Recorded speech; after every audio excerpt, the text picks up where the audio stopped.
হৰসজাইত national school team দবা championship 2024 Assam দবা সন্থাৰ মহা আয়োজন 20খন ৰাজ্যৰ দবাৰুৰ অংশগ্ৰহণ হৰসজাই ক্ৰীড়া প্ৰকল্পৰ কৰ্মবীৰ নবীন চন্দ্ৰ বৰদলৈ ইনডোৰ ষ্টেডিয়ামত সোমবাৰৰ পৰা তিনিদিনীয়াকৈ অনুষ্ঠিত হৈছে 12 অনূৰ্ধ্ব আৰু 18 অনূৰ্ধ্ব দ্বিতীয় নেশ্যনেল স্কুল টিম দবাৰ প্ৰতিযোগিতা 2024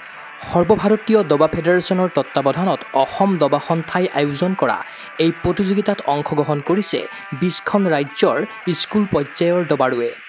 তদুপৰি অসমৰ প্ৰায় 40খন স্কুলৰ দবাৰুৱে এই ৰাষ্ট্ৰীয় প্ৰতিযোগিতাত দাঙি ধৰিছে প্ৰদৰ্শন এই প্ৰতিযোগিতাৰ পৰা 12 অনূৰ্ধ্ব আৰু 18 অনূৰ্ধ্ব দুয়োটা শাখাতে শ্ৰেষ্ঠ 3খন স্কুলে আন্তঃৰাষ্ট্ৰীয় প্ৰতিযোগিতাত অংশগ্ৰহণৰ লাভ কৰিব সুযোগ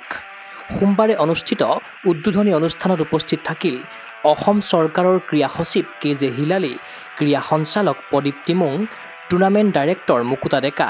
অসম দবা সন্থাৰ সভাপতি কন্দৰ্প কলিতা সম্পাদক ৰাজীৱ ধৰ সৰ্বভাৰতীয় দবা ফেডাৰেশ্যনৰ কেইবাগৰাকীও বিষয়ববীয়া বন্তি প্ৰজ্বলন কৰি প্ৰতিযোগিতাখন উদ্বোধন কৰিলে ক্ৰীড়া সচিব কেজে হিলালীয়ে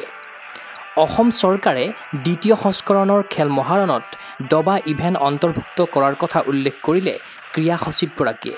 চাওক এইটো আমাৰ কাৰণে এটা বহুত ডাঙৰ সৌভাগ্য যে আমি এই স্কুল আণ্ডাৰ 12 আৰু আণ্ডাৰ 18 আমি এইখিনি চেম্পিয়নশ্বিপটো পাতি আছোঁ ইয়াত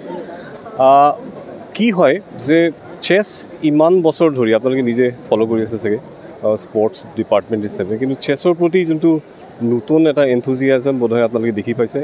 আৰু সেই এনথুজিয়াজমটো আহিছে কাৰণ মাননীয় মুখ্যমন্ত্ৰী আমাক কৈছে যে এনেধৰণৰ ইণ্টেলেকচুৱেলি যোনখিনি ষ্টিমুলেটিং গেমছ আছে সেইখিনি আমি ল'ব লাগে আৰু ল'ৰা ছোৱালীবোৰক যিকোনো প্ৰকাৰে সৰু হওক বা যি হওক তেওঁলোকক মানে স্পৰ্টছৰ ফালে আকৃষ্ট কৰিব লাগে আমাৰ মেইন এটা প্ৰব্লেম যিটো আছে মই ডাঙৰকৈ কৈছোঁ ইতিমধ্যে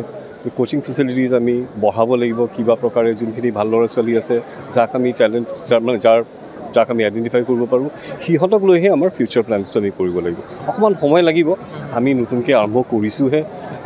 আৰু যেনে আপোনালোকে গম পাইছে ইতিমধ্যে বোধহয় ডিচেম্বৰ মাহত আমি নেশ্যনেল ইয়াতেই পাতিম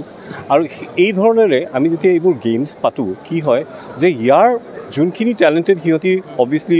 স্কুলখিনি ৰিপ্ৰেজেণ্ট কৰে কিন্তু যোনখিনিয়ে নোৱাৰে তেওঁলোকৰ মাজতো এটা এনথুজিয়াজম এটা ডেভেলপ হয় যে যদি আমাৰ আমুক স্কুলৰ চাউথ পইণ্টৰ ল'ৰা ছোৱালী যদি খেলিব পাৰি আছে আমিও খেলিব পাৰিম মই ইয়াতে দেখি পাইছোঁ উত্তৰ মস্কো শিলচৰৰ ল'ৰা ছোৱালী আছে ঢেৰ ৰিম'ট এৰিয়াৰ পৰা আহিছে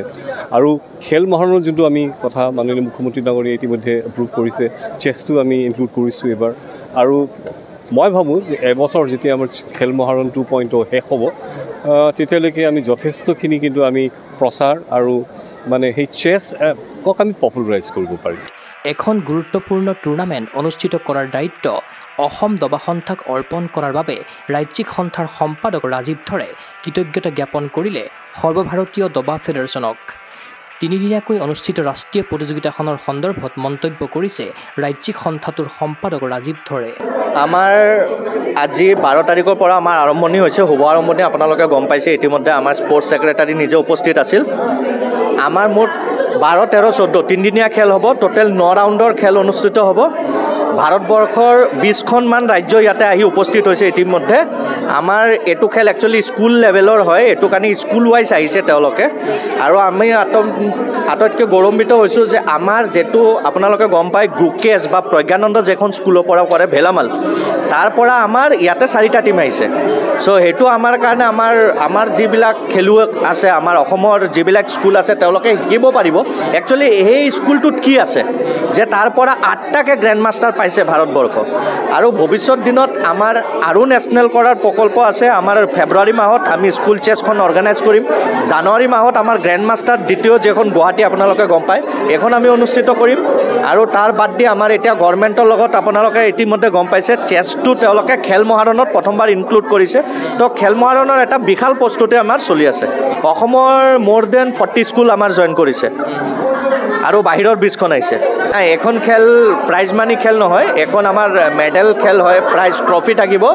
আৰু আমাৰ গোল্ড মেডেল গোল্ড চিলভাৰ আৰু ব্ৰঞ্জ মেডেল থাকিব আৰু ইয়াৰ পৰা যিসকল টপ 3rd স্কুল হ'ব দুটা গ্ৰুপত তেওঁলোকে এছিয়ান তথা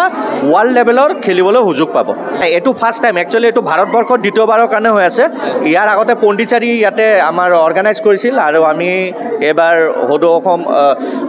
অল ইণ্ডিয়া চেছ ফেডাৰেশ্যনৰ আমি কৃতজ্ঞতা জ্ঞাপন কৰিছোঁ তেওঁলোকে আমাক ভৰসা কৰিছে আৰু এই খেলখন ইয়াতে আয়োজন কৰিবলৈ সুযোগ দিছে ক্ৰীড়া অনুৰাগীৰ আশা সাফল্যমণ্ডিত হওক 12 অনূৰ্ধ্ব আৰু 18 অনূৰ্ধ্ব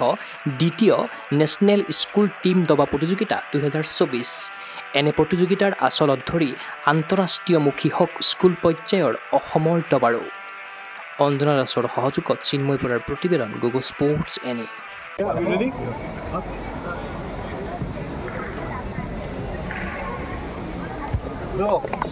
Campeonato